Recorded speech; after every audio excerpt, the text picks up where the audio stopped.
Hello everyone, welcome to the channel Kanoon express. I hope आप सब बहुत अच्छे और हमारे चैनल को फॉलो कर रहे हैं। अगर अभी तक अपने राइट्स के बारे में आपको नहीं पता है तो जाइए जल्दी से हमारी जो सीरीज़ है वो देखिए और अपने राइट्स के बारे में जानिए और सही तरीके से इस्तेमाल कीजिए। And thank you so much. जो क्वेश्चन आंसर का सीरीज़ है आप लोगों ने बहुत सारा प्यार दिया, कमेंट्स दिया एंड मुझे मेल्स भी आए बहुत सारे कि क्वेश्चन आंसर की सीरीज़ को कंटिन्यू करने के लिए और पॉलिटी के ऊपर मतलब कॉन्स्टिट्यूशन के ऊपर आप टॉपिक करने के लिए बता रहे थे। पर फिर भी मैं आपको रिकमेंड करूँगी कि आप लोग एक डेट फिक्स कीजिए। वीक में एक दिन हम क्वेश्चन आंसर करेंगे। सिर्फ कॉन्स्टिट्यूशन नहीं, आप लोगों को अगर कोई भी लॉज रिलेटेड किसी भी तरीके से अगर क्वेश्चन है तो डालिए, मेल्स कीजिए और हम उनका आंसर करने की कोशिश करेंगे। अभी हमारा नेक्स्ट टॉपिक रहने वाला है जो हमारे डॉक्ट्राइन है कॉन्स्टिट्यूशन के, उसके ऊपर है। तो हमारा आज का टॉपिक है बेसिक स्ट्रक्चर, वो भी एक डॉक्ट्राइन है। देखिए नाम से समझ में आ रहा है, स्ट्रक्चर के ऊपर जो बेस पार्ट है वो बेसिक स्ट्रक्चर।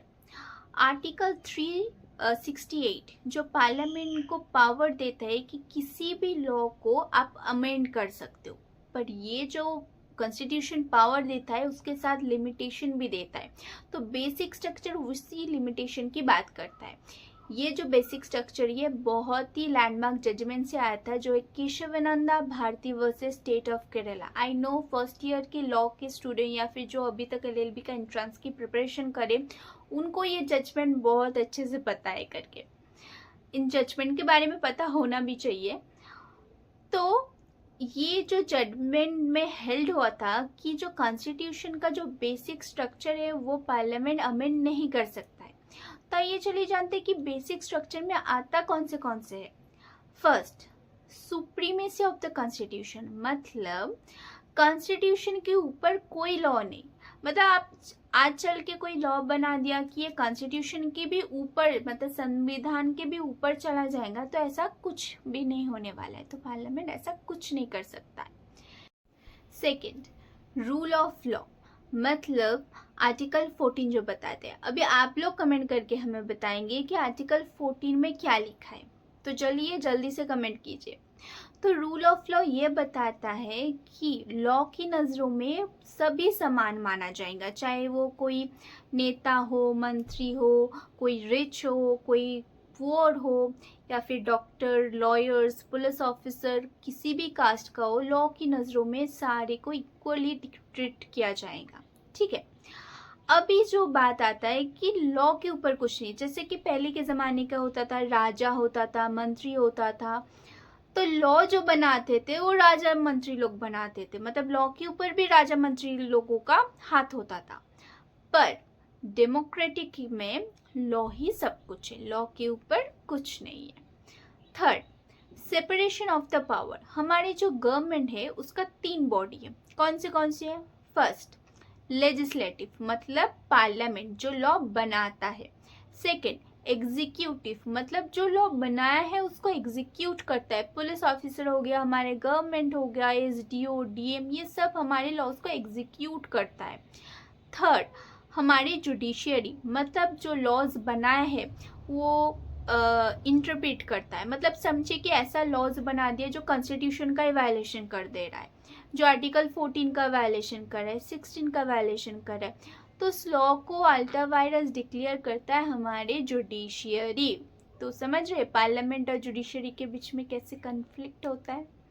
सो जोक्स अपार्ट। तो चलिए जानते हैं हमारे नेक्स्ट है हमारे फेयर इलेक्शन होना चाहिए। जो हमारे इलेक्शन है वो फेयर तरीके से होना चाहिए। ये भी कॉन्स्टिट्यूशन का ही मतलब बेसिक स्ट्रक्चर का ही पार्ट है कि ऐसा नहीं है कि कोई भी इलेक्शन हो गया, नेता मंत्री का चुनने का सवाल है। हाँ, तो फेयर इलेक्शन होना चाहिए। और क्या आता है? और आता है secularism, the most important thing, मतलब हमारे जो भारत है वो सेक्युलर होना चाहिए, कोई भी जात पात का विवाद नहीं माना जाएगा। और क्या आता है? फंडामेंटल राइट्स, जो ऑलरेडी हम पढ़ चुके हैं कि फंडामेंटल राइट्स को अमेंड नहीं कर सकते। फंडामेंटल को अमेंड कर सकते, पर जो उसका बेसिक स्ट्रक्चर है उसको अमेंड नहीं करा जा सकता है। और क्या है, और ये पार्लियामेंट्री डेमोक्रेसी, मतलब जो डेमोक्रेटिक ये है, गणतांत्रिक, मतलब अभी नहीं बोल सकते कि अभी हम वोट दे रहे, कल जाके हम राजा मंत्री का ये करेंगे, ऐसा लॉ कुछ भी नहीं ला सकते आप। अभी आइए चलिए जानते हैं बेसिक स्ट्रक्चर के ऊपर बहुत ही important case law.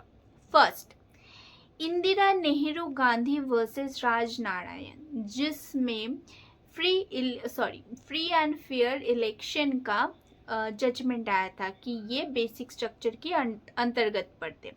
Second, Minerva Mill versus Union of India, जिसमें balance between fundamental rights and directive principle DPSP, मतलब directive principle of the state policy, इसका हम सेपरेट वीडियो बनाएंगे, तो वो भी बेसिक स्ट्रक्चर के अंदर ही आता है।